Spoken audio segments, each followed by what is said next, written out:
ঘুম থেকে উঠে দেখি ঠাকুমা নেই ঘরে।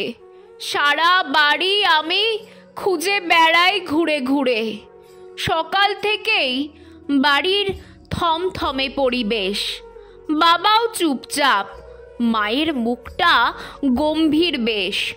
চুপি চুপি বাবাকে জিজ্ঞাসা করলাম, ঠাকুমা কোথায় আছে?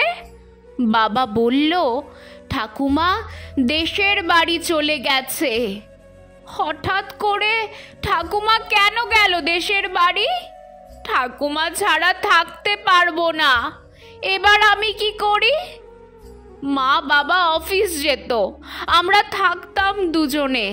ঠাকুমার মুখে গল্প শুনে ভাত খেতাম, ঘুমিয়ে যেতাম গান শুনে। রবিবার মা বাবার অফিস থাকে বন্ধ। মায়ের সাথে ঠাকুমার লেগেই থাকতো দ্বন্দ্ব। আমি দেখেছি ঠাকুমা লুকিয়ে লুকিয়ে কাঁদতো। জিজ্ঞাসা করলে বলতো, চোখে কুটি পড়েছে তো। অনেক বছর হলো, ঠাকুমার নেই কোনো খোঁজ। ঠাকুমার কথা আমার মনে পড়ে রোজ। হঠাৎ একদিন বাবার মোবাইলে এলো একটা কল। কে জানে কি বলল, বাবার চোখ করে ছলছল। বাবাকে জিজ্ঞাসা করলাম, কে ছিল, কি বলল তোমাকে?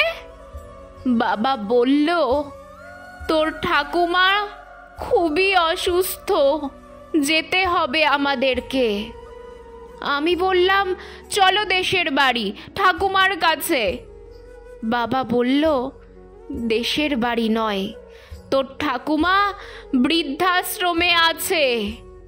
রেগে গিয়ে বললাম, এত বছর আমাকে মিথ্যে বলেছিলে, দেখবে তোমাদেরকেও ছেড়ে আমিও যাব একদিন চলে।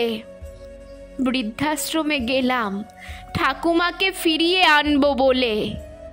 গিয়ে দেখি চিরকালের মতো ঠাকুমা আমাদের ছেড়েই গেছে চলে।